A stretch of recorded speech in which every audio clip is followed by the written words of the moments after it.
sebuah kerusakan ya. Ini menganalisa kerusakan pada laptop Asus ya. Ini Asus X550ZE. Ini AMD ya. Anda perhatikan itu Mas. Nah, itu arusnya ya. Dia sebelum di switch udah nyala duluan ya, arusnya sampai 1 ampere ya. 1 ampere lebih lalu jatuh, 1 ampere lebih lalu jatuh. Nah, kita harus bisa mengklarifikasikan kerusakannya itu apa, atau minimal lah mapping dulu kerusakannya. Yang pertama, kalau kita lihat arus sudah 1 ampere, itu tandanya bahwa tegangan semua pasti sudah hadir, kan? Sudah hadir. Tetapi kenapa dia jatuh lagi? Ya, turun lagi, drop lagi, seperti ada terindikasi short. Pertama mungkin ya ada short, tapi kalau short tuh biasanya nggak akan naik lagi. Kalau short ada short hidup lalu mati. Nah, biasanya seperti itu umumnya. Bisa juga kalau kita asumsikan itu karena seperti ada power yang nggak kuat ya, power yang kalau dikasih beban dia nggak kuat gitu kan. Jadi beginilah ya, ini bisa saja kategorinya looping ya, hidup sebentar mati, hidup mati gitu ya, karena kita nggak pakai kipas ya. Dan ini CPU cukup panas ya karena memang udah ada tegangan dia yang masuk ke situ. Nah, langkah awal pertama adalah kita mengecek tegangan. Biasanya ada tegangan drop nih ya. Drop itu pada saat dia dikasih beban. Contoh seperti ini ya.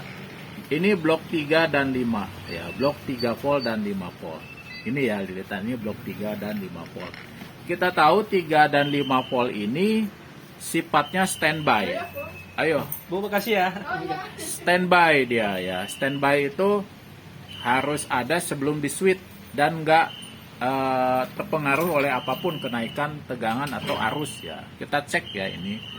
Ini adalah lilitan 5 volt. Anda lihat lilitan 5 volt mengeluarkan tegangan 5,2 volt. Tapi kalau kita pantau dia drop jadi 4,8 saat arus 1 ampere.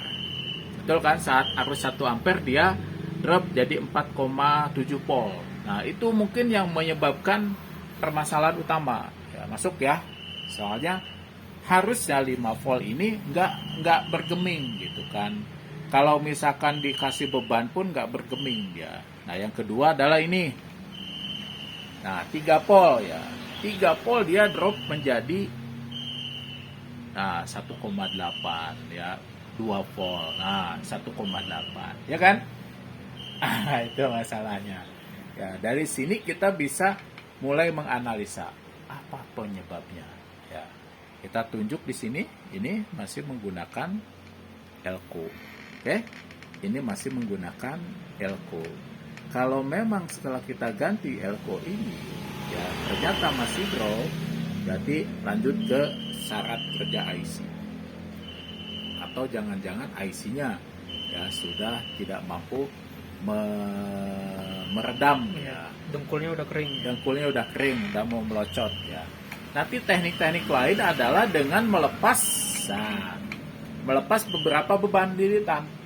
Mungkin nanti beban lilitan 5 voltnya tegangan RAM-nya kita lepas, tegangan V-core-nya kita lepas dulu. Nah, satu persatu one by one tujuannya apa?